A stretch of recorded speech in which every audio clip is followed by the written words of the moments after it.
देश के प्रधानमंत्री नरेंद्र मोदी ने वर्ष 2047 तक भारत को विकसित राष्ट्र बनाने का लक्ष्य रखा है। इस लक्ष्य को हासिल करने में फूड प्रोसेसिंग सेक्टर की बड़ी भूमिका होगी। यह बात केंद्रीय मंत्री चिराग पासवान ने आज सोनीपत स्थित निफ्टिम यूनिवर्सिटी में आयोजित अंतर्राष्ट्रीय सम्मेलन में कही। उन्होंने कहा कि केवल योजनाओं से नहीं बल्कि नई सोच, नई तकनीक और युवाओं की भागीदारी से ही भारत आगे बढ़ेगा। निफ्टी में हुए इस अंतर्राष्ट्रीय सम्मेलन में 20 से ज्यादा देशों के प्रतिनिधि शामिल हुए। केंद्रीय मंत्री ने प्रदर्शनी का दौरा किया और स्टार्टअप्स व नई तकनीकों की जानकारी ली। दीप प्रज्वलन के साथ कार्यक्रम की शुरुआत हुई। अपने संबोधन में उन्होंने कहा कि भारत खेती प्रधान देश है और आज भी बड़ी आबादी कृषि पर निर्भर है। ऐसे में जरूरी है कि हम सिर्फ खेती ही न करें बल्कि फसलों को बेहतर तरीके से तैयार कर बाजार तक पहुंचाएं। अगर कृषि उत्पादों की अच्छी पैकेजिंग, प्रोसेसिंग और ब्रांडिंग की जाए तो किसानों की आय बढ़ सकती है और देश की अर्थव्यवस्था को भी मजबूती मिलेगी। उन्होंने कहा कि आज दुनिया में हेल्दी और सुरक्षित खाने की मांग तेजी से बढ़ रही है। बदलती लाइफस्टाइल के कारण लोगों में बीमारी बढ़ रही है, इसलिए पौष्टिक और साफ सुथरे तरीके से तैयार खाद्य पदार्थ की जरूरत है। उन्होंने युवाओं से अपील की है कि वे नई मशीनों और तकनीक से न डरें बल्कि उन्हें अपनाकर इस क्षेत्र में आगे बढ़ें।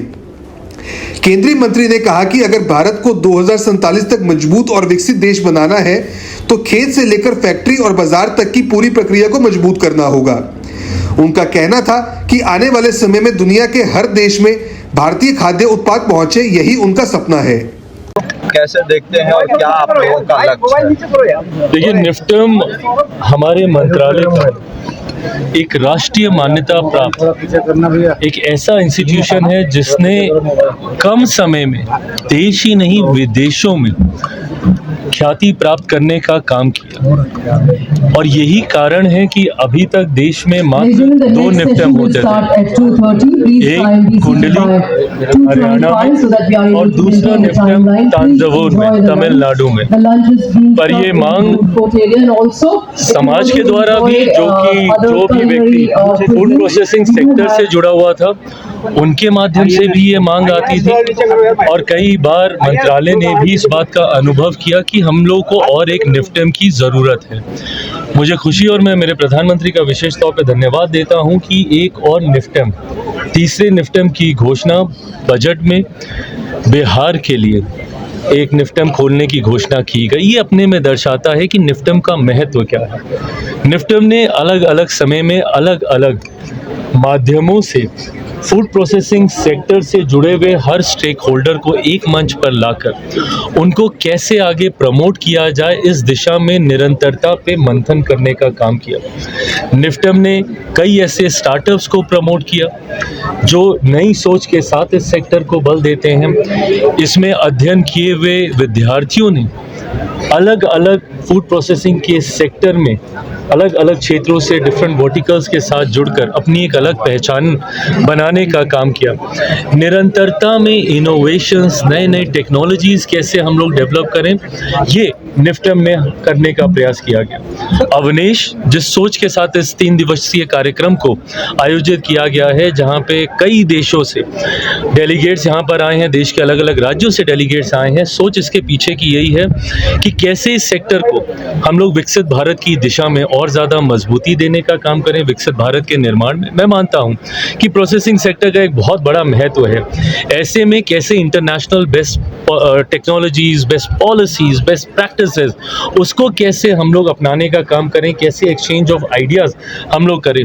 इस सोच के साथ आज एक मंच पर निफ्टिम के द्वारा हर एक स्टेक होल्डर, एग्जीबिटर, प्रमोटर्स को यहाँ पर लाया गया है और इस दिशा में अगले 3 दिनों तक कई विषयों पर, सस्टेनेबिलिटी को लेकर, ट्रेसेबिलिटी को लेकर कई ऐसे विषय हैं जिसको लेकर चर्चाएं की जाएंगी और उसका आउटकम जरूर इस सेक्टर को बल देने का काम करेगा। प्रधानमंत्री इजराइल गए हैं और उनके पहले तो उस दौरे को कैसे देखते हैं, कितना इम्पोर्टेंट रहने वाला है और उसको लेकर राहुल गांधी लगातार सवाल उठा रहे हैं। देखिए, जो लोग सवाल उठाते हैं वो मेरे प्रधानमंत्री की लोकप्रियता हर बीतते दिन के साथ कैसे बढ़ती जा रही है।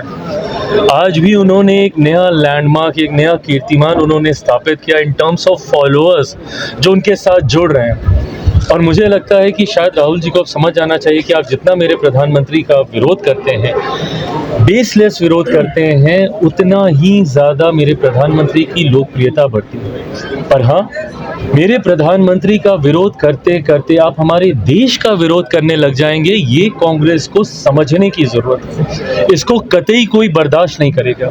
आज राष्ट्रीय ही नहीं, अंतर्राष्ट्रीय स्तर पर जिस तरीके से भारत की पहचान बन रही है, आज आप विदेशों में जाके देखिए, अलग अलग देशों के सर्वोच्च सम्मान हमारे प्रधानमंत्री जी को दिए जा रहे हैं, जो अपने में एक इतिहास है कि देश के पहले ऐसे प्रधानमंत्री जिनको इतने देशों के सर्वोच्च सम्मान से सम्मानित किया गया है।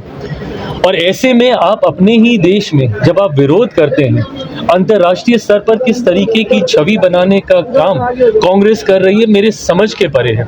AI समिट, जिसमें अलग अलग राष्ट्रों के राष्ट्रीय अध्यक्षों ने आकर उसकी तारीफ करने का काम किया, और आप इस तरीके से वहाँ पे प्रदर्शन करके दुनिया के सामने हमारे देश की किस तरीके की छवियाँ बनाना चाह रहे हैं। दिक्कत यह है कि जब जब हम लोग टेक्नोलॉजी लाए, कांग्रेस ने हमेशा उसका विरोध किया। UPI, फ्रांस के राष्ट्रीय अध्यक्ष, वहाँ के राष्ट्रपति UPI की तारीफ करके गए, और जब UPI को इंट्रोड्यूस किया गया था तो सदन में इनके कांग्रेस के पूर्व वित्त मंत्री चिदम्बरम साहब ने क्या बोला था कि भैया कैसे आएगा UPI, ठेले पे बैठी हुई एक महिला क्या वहाँ पे पॉश मशीन कैसे लगेगी, 7 रुपये 50 पैसे का बिल होगा तो कैसे दिया जाएगा। मजाक उड़ाने का काम किया। दूसरे देशों के लोग उसकी सराहना कर रहे हैं। आपने अपनी स्पीच में भी देखिए कई बात की थी। देखिए ये ट्रेड एग्रीमेंट्स कई विषयों को मद्देनजर रखकर फाइनल हस्ताक्षर उसके आधार पे किए जाते हैं, और मैं मानता हूं कि इन एंटीसिपेशन किसी भी चीज़ पर आकर बयानबाजी करना, बोलना, अब जब US के साथ जो ट्रेड डील हुई, बिना उसके मिनट्स जाने हुए, बिना उसके पॉइंटर्स को समझे हुए, बिना उनके उसमें क्या क्या चीज़ें अंकित की गई हैं, जिस तरीके से विपक्ष ने एक धारणा बांधने का काम शुरू कर दिया, एक भ्रम फैलाने का काम शुरू कर दिया कि भैया इसमें एग्रीकल्चर में कॉम्प्रोमाइज़ कर लिया गया है, डेयरी में कॉम्प्रोमाइज़ कर लिया गया है। मैं मेरे देश की 140 करोड़ आबादी को ये विश्वास दिलाना चाहता हूँ, मैं, मेरी सरकार, मेरे प्रधानमंत्री के नेतृत्व में कभी कोई भी ऐसा समझौता किसी भी देश के साथ नहीं करेंगे जो उनके हितों का संरक्षण ना कर सके। इससे बड़ी समस्या का भी समाधान निकाल सकती है वार्ता, धैर्य, पेशेंस। आज US ट्रेड डील को लेकर इससे पहले जब टैरिफ बढ़ाए गए थे, कितना हो हल्ला मचाया गया था।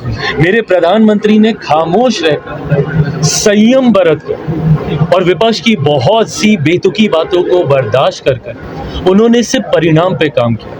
ऐसे में अंतोगत्वा जो परिणाम किसी भी ट्रेड डील के होंगे वो भारत और भारतीयों के हितों में ही होंगे, ये मैं विश्वास जरूर दिलाता हूं। क्या आप स्टॉक मार्केट में एक सफल और प्रोफेशनल ट्रेडर बनना चाहते हैं? तो जुड़िए ट्रेडिंग गुरुकुल से, जहां आपको मिलता है 19 साल से भी ज्यादा का भरोसेमंद अनुभव। 6000 से भी ज्यादा स्टूडेंट्स को हमने सिखाया है लाइव मार्केट में ट्रेड करना। यहाँ सीखें स्टॉक, फॉरेक्स और क्रिप्टो ट्रेडिंग बिल्कुल बेसिक से। अपनी स्किल्स को अपग्रेड करने के लिए हमारी ट्रेडिंग गुरुकुल ऐप इंस्टॉल करें, आज ही कॉल करें और अपने ट्रेडिंग करियर की शुरुआत करें।